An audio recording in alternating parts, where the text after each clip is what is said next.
دوستو، کیا آپ نے کبھی رات کے سنسان لمحوں میں کسی پرانے درخت کے پاس کھڑے ہو کر ایک عجیب سا خوف محسوس کیا ہے؟ کیا کبھی ہوا کے جھونکوں کے ساتھ درختوں کی شاخوں کی سرسراہٹ نے آپ کے دل کو دہلا دیا ہے؟ آخر کیوں؟ بعض درختوں کے قریب جانے سے انسان کے بدن میں کپ کپی طاری ہو جاتی ہے۔ کیا واقعی کچھ درخت ایسے ہیں جن پر جنات کا سایہ ہوتا ہے؟ کیا ان کے قریب جانے سے انسان کی جان بھی جا سکتی ہے؟ سوچئے، اگر آپ رات کے وقت اکیلے کسی پرانے پیپل یا برگد کے درخت کے نیچے کھڑے ہوں اور اچانک کانوں میں سرگوشیاں آنے لگیں یا یوں لگے جیسے کوئی آپ کو گھور رہا ہے، تو آپ کا کیا حال ہوگا؟ کیا آپ کبھی سوچ سکتے ہیں کہ ان درختوں کے نیچے کس قسم کی مخلوق بسیرا کرتی ہے؟ پیارے بھائیوں، آج کی اس ویڈیو میں ہم انہی سوالات کے جواب ڈھونڈیں گے۔ قرآن و حدیث کی روشنی میں یہ سمجھنے کی کوشش کریں گے کہ کن درختوں پر جنات کا سایہ ہوتا ہے۔ صحابہ کرام رضوان اللہ تعالی علیہ مجمعین، بزرگان دین کے حیرت انگیز واقعہ سنیں گے، یہ جاننے کی کوشش کریں گے کہ اصل حفاظت کہاں ہے۔ تو آخر تک ہمارے ساتھ جڑے رہیے، کیونکہ یہ علم آپ کی زندگی بدل سکتا ہے۔ بسم اللہ الرحمن الرحیم۔ السلام علیکم ورحمۃ اللہ وبرکاتہ۔ پیارے دوستو، کبھی آپ نے گھنے درختوں کو دیکھا ہے؟ وہ بڑے بڑے درخت جو جنگلوں میں یا سنسان جگہوں پر کھڑے ہوتے ہیں، جن کے سائے میں اندھیرا سا چھایا ہو رہتا ہے۔ ہوا چلتی ہے تو ان کی شاخیں عجیب آواز پیدا کرتی ہیں۔ بعض اوقات ان کے پاس کھڑے ہونے پر ایک انجانا سا خوف انسان کے دل میں اتر جاتا ہے۔ ہمارے معاشرے میں یہ بات مشہور ہے کہ کچھ درختوں پر جنات کا سایہ ہوتا ہے اور ان کے قریب جانے سے انسان کو نقصان پہنچ سکتا ہے، لیکن یہ محض قصے کہانیاں نہیں، بلکہ اس حوالے سے علماء نے قرآن و حدیث اور تجربات کی روشنی میں جو باتیں بیان کی ہیں وہ غور طلب ہیں۔ آج کے اس ویڈیو میں ہم انہی درختوں کا ذکر کریں گے، ساتھ ساتھ صحابہ کرام بزرگان دین کے چند واقعات بھی سنیں گے، تاکہ یہ بات ہمارے دل و دماغ میں راسخ ہو جائے کہ اصل حفاظت صرف اللہ تعالیٰ کے ذکر میں ہے۔ جنات کی حقیقت قرآن و حدیث کی روشنی میں سماعت فرمائے۔ اللہ تعالیٰ نے قرآن پاک میں جنات کا ذکر کئی بار فرمایا، بلکہ ایک پوری سورۃ الجن انہی کے بارے میں نازل ہوئی۔ اللہ تبارک و تعالیٰ نے فرمایا وَخَلَقَ الْجَانَّ مِن مَارِجٍ مِّن نَارٍ، یعنی اللہ تعالیٰ نے جنات کو آگ کی لپیٹ سے پیدا فرمایا۔ جنات بھی ہماری طرح مخلوق ہیں، وہ بھی کھاتے پیتے ہیں، ان کی نسل ہے، ان میں نیک بھی ہیں بدکار بھی، جیسے انسانوں میں ہوتے ہیں۔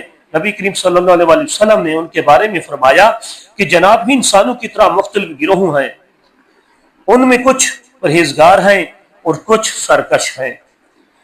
درختوں پر جنات کا بسیرا، روایات اور مشاہدات میں یہ بات آتی ہے کہ کچھ خاص درخت ایسے ہیں جن پر جنات کا سایہ زیادہ ہوتا ہے اور رات کے وقت ان کے قریب جانے سے پرہیز کیا گیا ہے، جیسے پیپل کا درخت، برگد کا پرانا درخت، نیم اور بیری کے درخت۔ بزرگوں نے لکھا ہے کہ پیپل اور برگد کے پرانے درخت عموماً ویران اور سنسان جگہوں پر ہوتے ہیں، اور جنات ایسی جگہوں کو پسند کرتے ہیں، اس لیے اگر انسان کو وہاں سے گزرنا بھی پڑے تو اللہ تعالیٰ کا نام لے کر گزرنا چاہیے۔ ایک صحابی کا واقعہ ہے، حضرت ابو ایوب انصاری رضی اللہ تعالیٰ عنہ سے روایت ہے کہ رسول اللہ صلی اللہ علیہ وسلم نے فرمایا جب تم رات کو کسی درخت یا ویران جگہ پر قیام کرو تو وہاں نماز نہ پڑھو جہاں اونٹ بیٹھتے ہیں، کیونکہ وہ جگہ جنات کے قیام کی جگہ ہے۔ ابو داؤد۔ اس حدیث پاک سے معلوم ہوتا ہے کہ کچھ خاص جگہ ایسی ہوتی ہیں جو جنات کے قیام کی جگہ بن جاتی ہے۔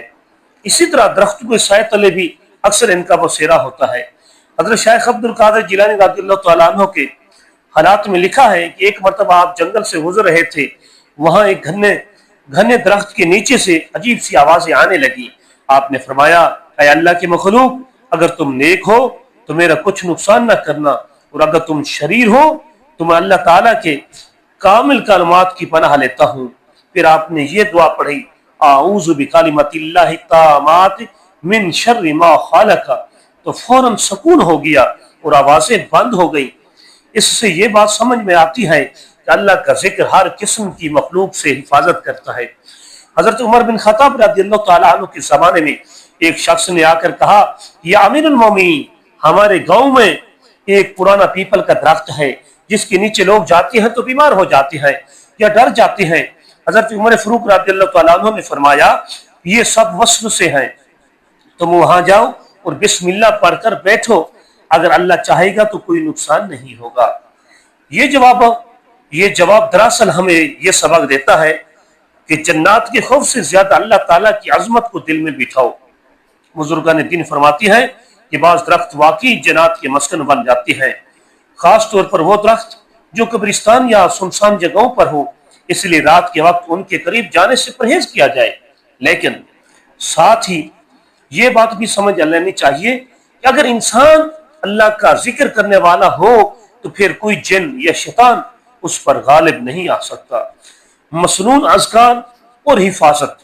نبی کریم صلی اللہ علیہ وسلم نے فرمایا، جو شخص صبح و شام 3 مرتبہ یہ دعا پڑھ لے، بسم اللہ الذی لا یضر مع اسمہ شیء فی الارض ولا فی السماء وہو السمیع العلیم،